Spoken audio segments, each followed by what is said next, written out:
Assalamualaikum and hello everyone. Today my team and I will present about the ethical of hunting.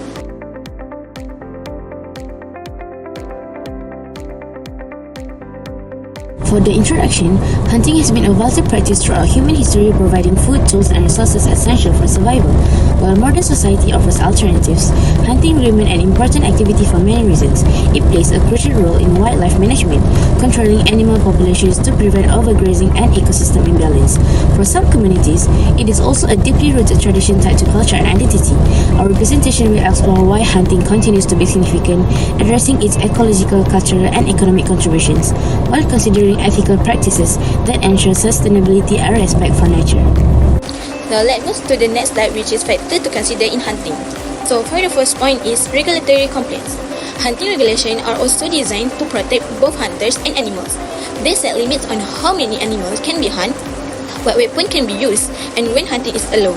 Strict regulations help make hunting ethical and sustainable.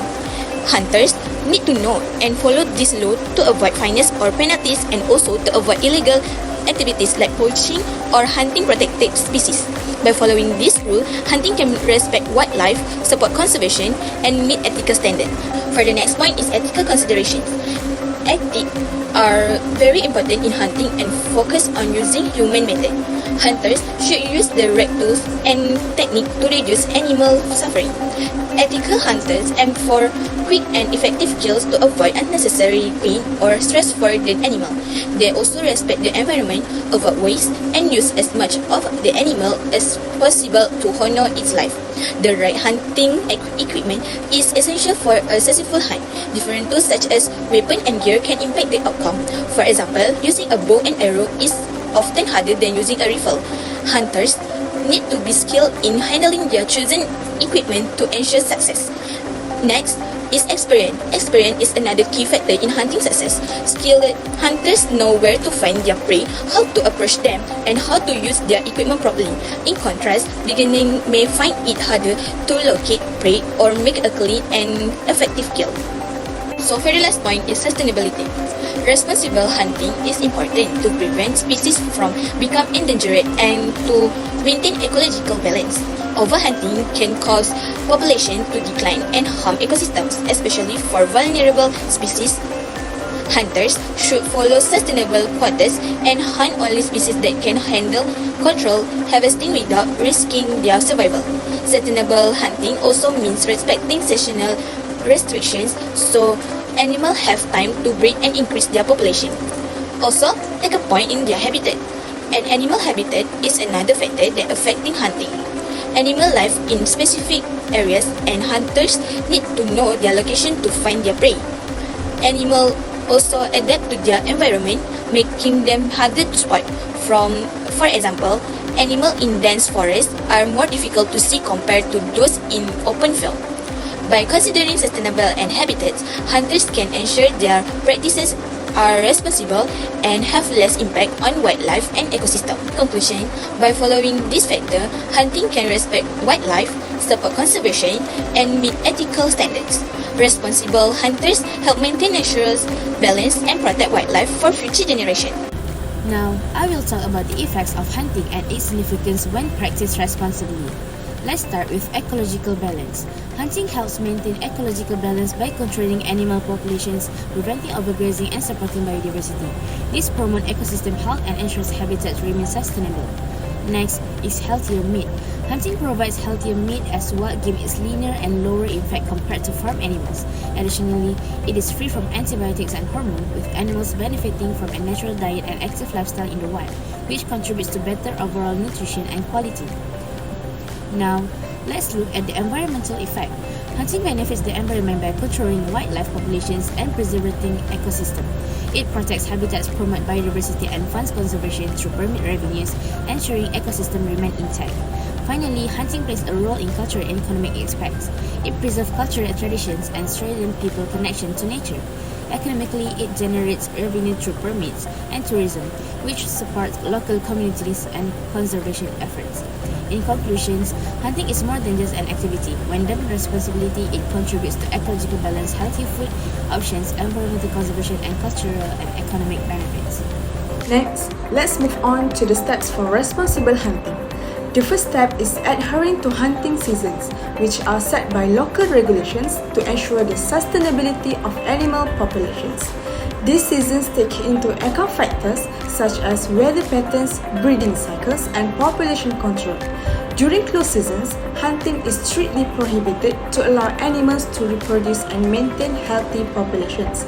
Additionally, it's important for hunters to check specific regional regulations, as hunting seasons can vary even within the same country.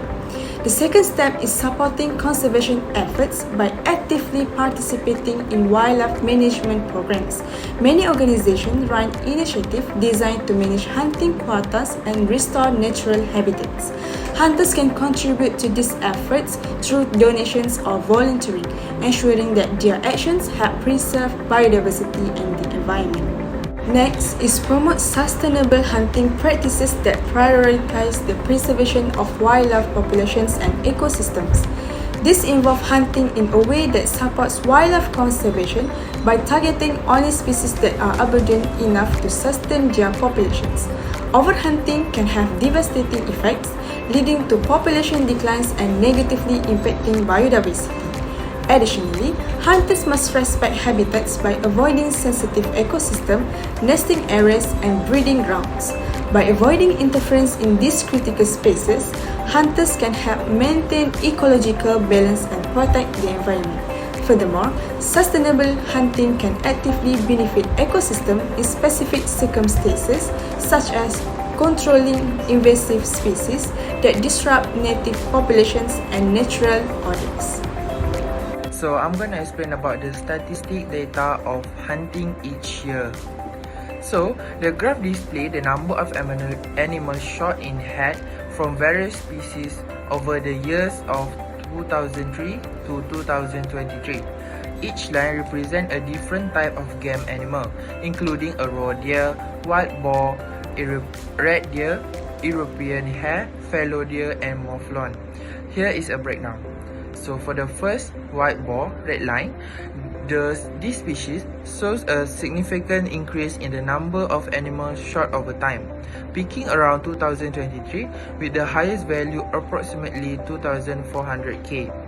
The trend indicates a sharp rise, suggesting either an increase in population, hunting popularity, or a need for population control.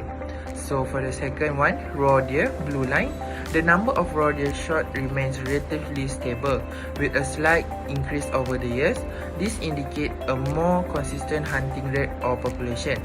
For the red deer, yellow line, and fallow deer, pink line, both show a steady but lower number of animals shot compared to white boar and roe deer. There is some variability but not significant growth or decline. For the fourth one, the European hare grey line and mouflon purple line. These species have the lowest number shot throughout the year. They exhibit minor fluctuation, indicating relatively stable or less targeting hunting. So next, for the real cases, the case name was Brown v. Camp. So these cases is basically about a group of hunting opponents sued Wisconsin state employees, challenging a law that criminalized photographing or recording hunters with the intent to interfere with hunting. The opponents argued the law violated their First Amendment rights, was too vague. They plan to use the footage to spark public debate and ensure hunters followed state limits. The trial court sided with the state, but on appeal, the court ruled that, first, part of the law about staying near or confronting hunters were too vague. The ban on photographing or recording was overly broad. The entire law unfairly targeted certain viewpoints, making it unconstitutional. So for the conclusion, it is important to consider the perspective of both hunter and animal rights activists. Hunting, when done ethically, can provide a sustainable source of food, help maintaining ecological balance by controlling animal populations, and support the community way of life. However, it is crucial to address concern about animal welfare and ensure responsible hunting practice that respect wildlife and the environment. Ultimately, finding a balance that respects both the moral considerations and the ecological needs can lead to a harmonious approach that benefits both the community and the surrounding ecosystem.